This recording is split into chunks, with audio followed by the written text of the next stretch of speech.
Oh no. Well, it was bound to happen at one point, wasn't it? An A4, and it's number 9 as well, number 6009, Union of South Africa. Perhaps the A4 to have, you know, the best Scottish connection. You know, it was owned by the chairman of ScotRail when it was taken out of service. It was one of the Scottish locomotives which ran the Aberdeen Express between Glasgow and Aberdeen. And, you know, it's one of the preserved A4s, which, whilst it sadly cannot run in real life, you know, I'm happy that I can at least, you know, make it run on my layout. If and when I do a modern image thing. Now, the first thing that I do want to note on the A4, before I gonna start singing its praises, because, I mean, come on, it's a Hornby A4.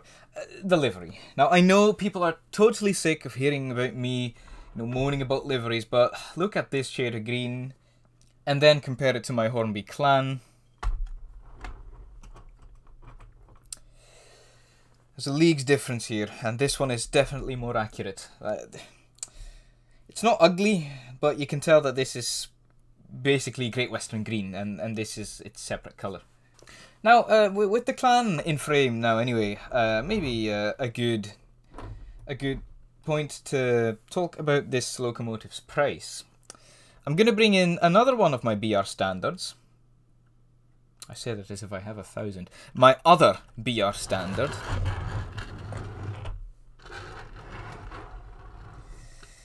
My 9F. Is it in frame? Oh, just a bit. Now, take a guess which one of these was most expensive. If you said the Dublo one, you'd be wrong. It's the 9F. By a long shot. And that's the thing about Dublo models, isn't it? It's always the price that's at some level of the conversation always going to, well, corrupt the conversation, I guess. So, usually when I, you know, have it out for a model, price is something that I like to keep in mind.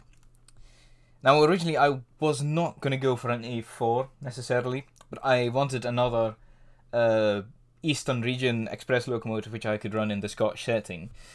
And, well, the A4s that ran in Scotland, is there a better candidate?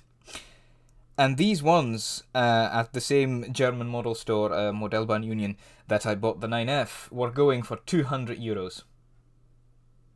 You heard me right, €200. That is, if I'm not mistaken, £170.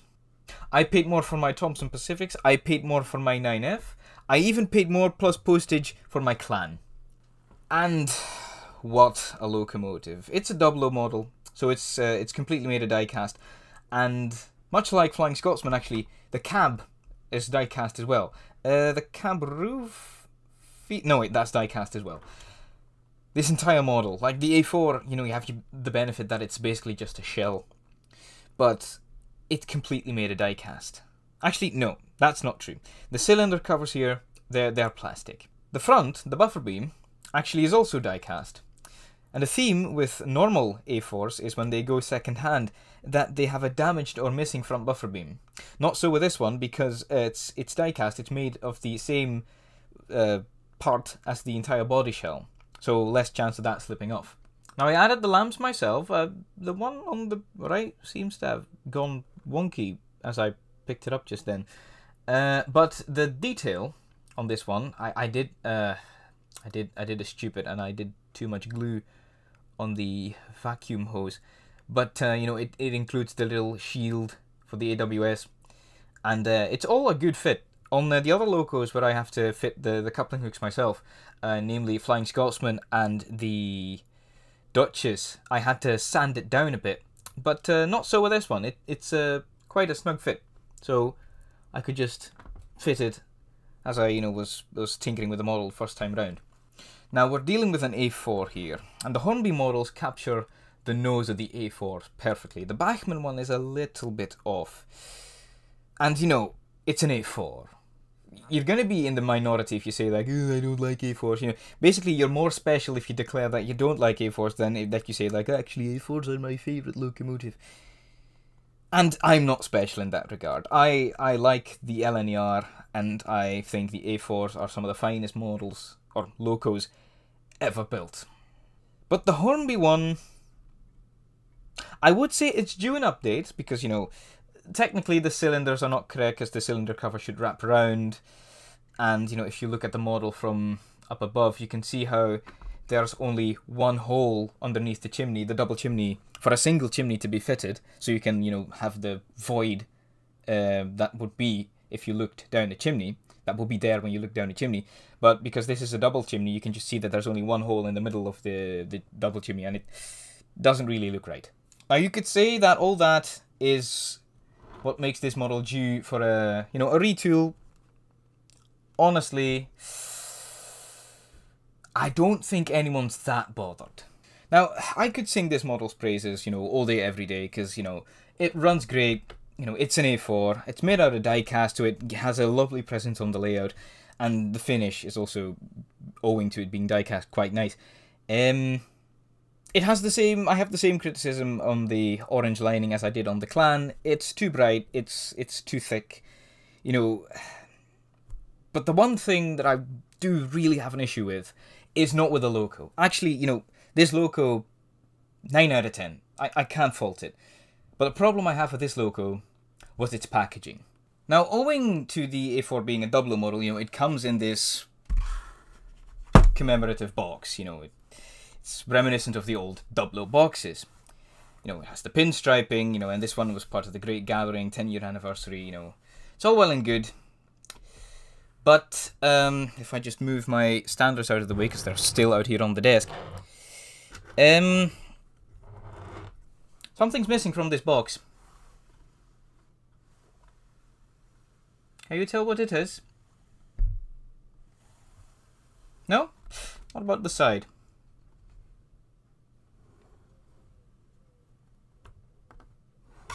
No? Still nothing? Okay, what about the back?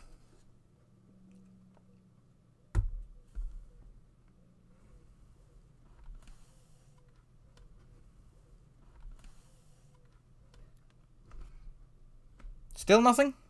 Okay. What about we take the sleeve off?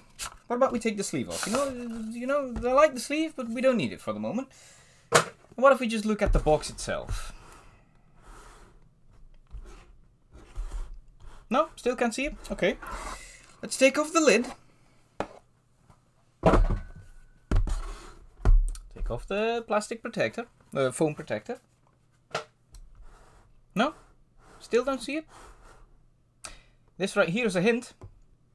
Nowhere on the information, not even in the instructions, does this mention what kind of chip is in the A4.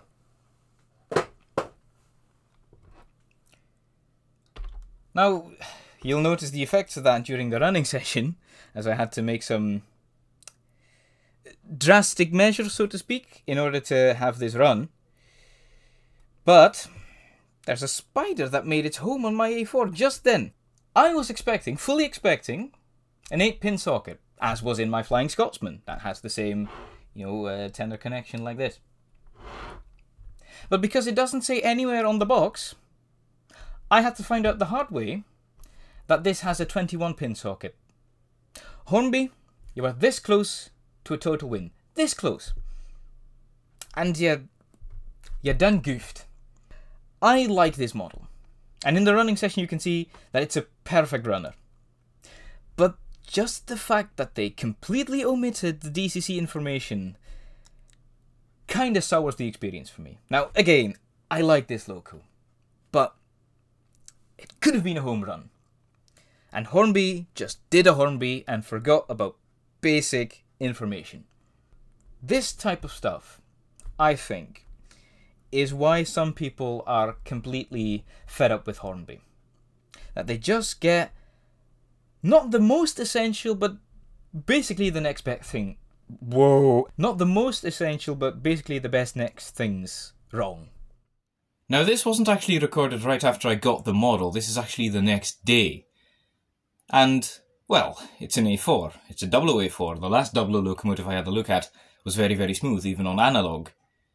And I've never owned an A4 before. So, we'll see. I don't think she'll do anything special, but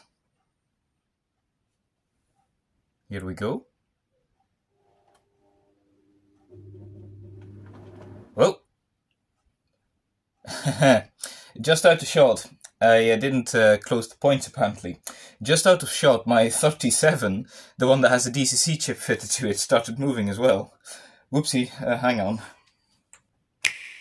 Okay, should now all be in order. Okay, try again.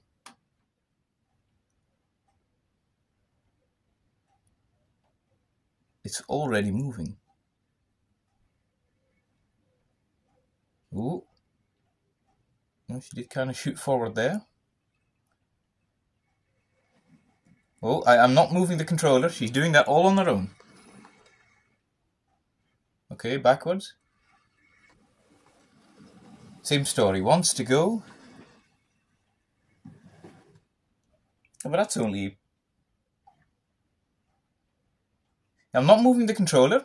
My hands are here. Right? I'm not moving the controller. And this is only like 15-20%. And she wants to go. She wants to go real badly, but...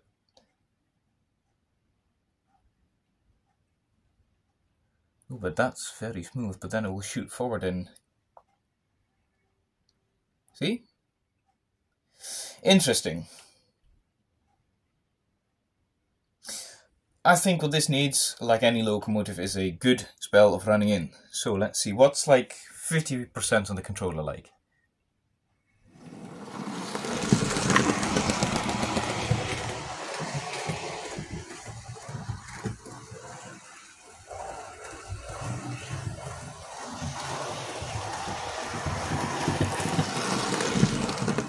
You know, that's actually quite believable, 50%. Oh, okay, I don't like that. Can you see the speedo moving? Little plastic part is moving more than it should. I've never liked the speedos, but... You know, cards I'm dealt and all that. Also, I didn't know, but this one has a glowing firebox effect. No, I didn't know that at all.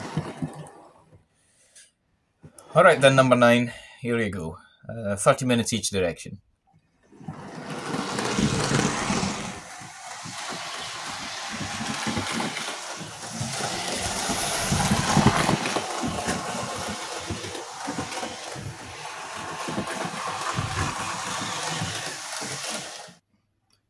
Now you might wonder, why is my Merchant Navy out on the track? Well, I was ready to sacrifice the chip that was in this locomotive to give to my A4, because the only Dublo locomotive that I have that has the same tender drawbar arrangement is the Scotsman. But Scotsman has an 8-pin decoder, so I assumed that number 9 would also have an 8-pin decoder, but then I open up the tender and what do I find? I find this. That's a 21-pin decoder. So I thought, surely I would have read that. You know, I'm not that stupid, right? Where I just completely missed any DCC information on the box.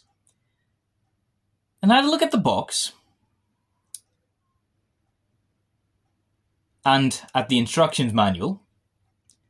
And nowhere does it say what type of DCC interface is in this A4. Hornby, I was ready to sing your praise. I was going to say, Hornby, this is another win, but... Man, you're making it difficult for me at this moment.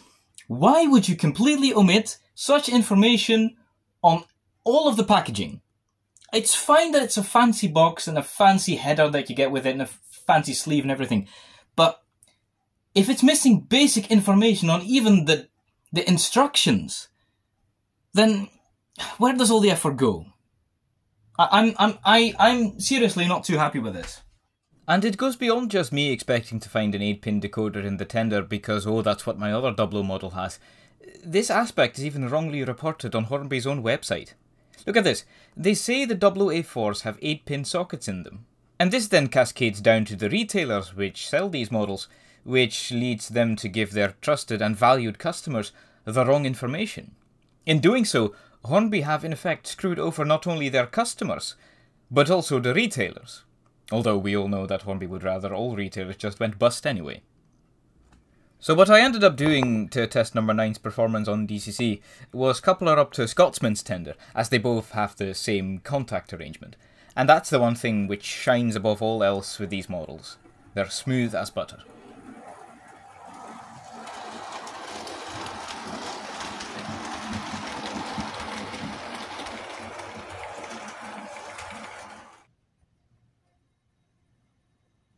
Oh wow. Oh wow. It had to wake up for a second, but it is actually moving there. That's speed step 2. And it's still moving on speed step 1. Oh my god, that's actually amazing.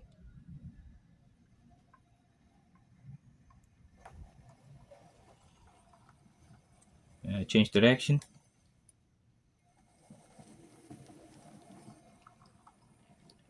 Okay, I'm gobsmacked. That's amazing. Right, let's give it her tender back. Now that's far better, isn't it?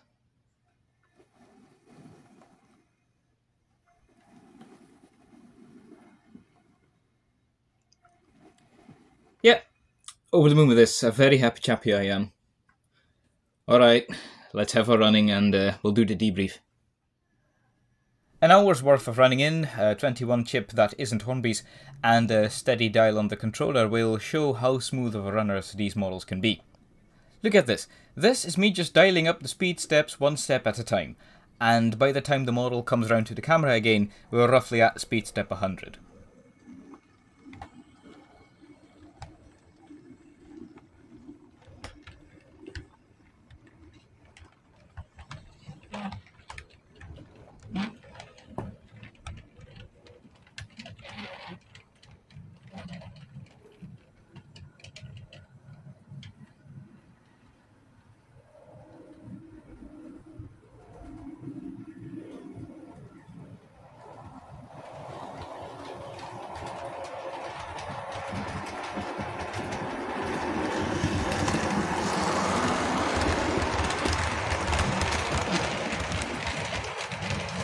Express models should be just as capable of crawls as shunters, as these big locos would need a slow startup to realistically pull in or out of your stations. The Hornby Dublo A4s are worthy contenders for Hornby's best runners. Performance which could have been improved still by fitting a flywheel, but oh well. I did say this model was a 9 out of 10, so that's where the point is docked, I guess. Would I recommend this? Provided you do your research, and you can find one for the same £170 that I bought my example for. What are you even doing here? Go buy one. The Dublo A4s. An unlikely addition to the collection, but quickly cemented as a firm favourite. Thank you for watching. If you've made it all the way to the end for this one, at least. I know it's been kind of long-winded, this one. But I hope to see you in the next one. Cheerio!